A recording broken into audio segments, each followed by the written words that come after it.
اعوذ باللہ من الشیطان الرجیم بسم اللہ الرحمن الرحیم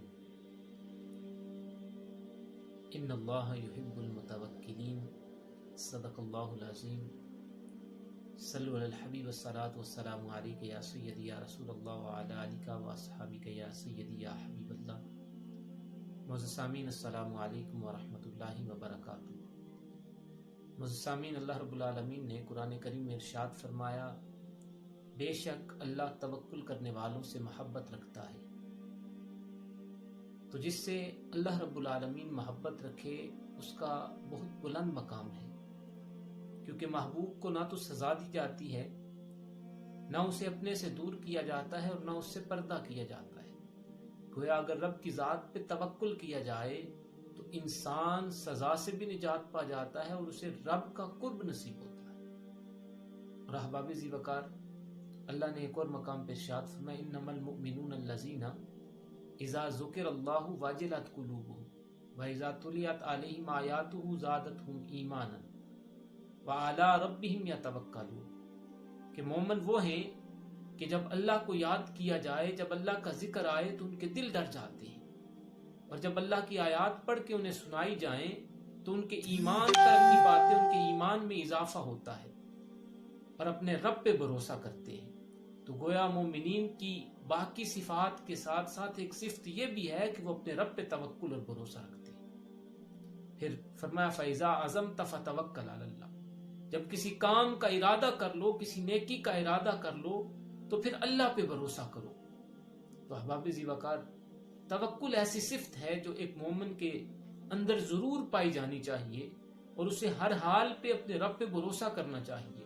اسباب کو ترک نہیں کرنا چاہیے، لیکن تمام اسباب کو بروئے کار لاتے ہوئے بھی اسے آخری اور اٹل بھروسہ رب پہ ہی ہونا چاہیے کہ اگر رب نے چاہا تو یہ کام ہوگا۔ احباب ذی وقار، جب انسان توکل کرتا ہے تو اسے ملتا کیا ہے؟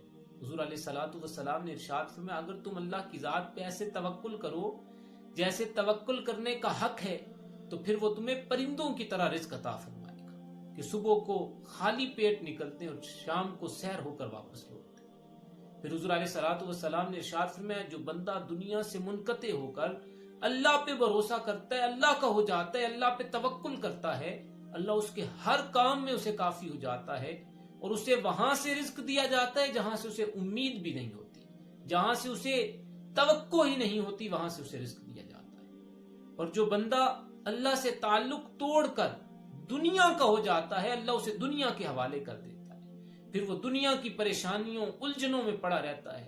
اس کے پاس مال و دولت ہوتے ہوئے، آرائش اور آسائش ہوتے ہوئے، اس کے پاس سب کچھ ہوتے ہوئے بھی وہ ذہنی سکون سے عاری ہوتا ہے، اسے ذہنی سکون نصیب نہیں ہوتا، اسے کہیں چین اور قرار نہیں آتا۔ اس کی وجہ یہ ہے کہ اس نے اللہ سے تعلق توڑ لیا ہوتا ہے۔ آج ہمیں بھی غور کرنے کی ضرورت ہے کہ ہم دنیا میں اتنے غرق ہو چکے ہیں کہ ہم اپنے رب سے تعلق کو بھول گئے ہیں۔ ہم باقی زیادہ تعلق تو رکھنا دور کی بات ہے، ہم 5 وقت کی نماز پڑھتے ہوئے بھی اپنے رب کو بھولے ہوئے ہیں۔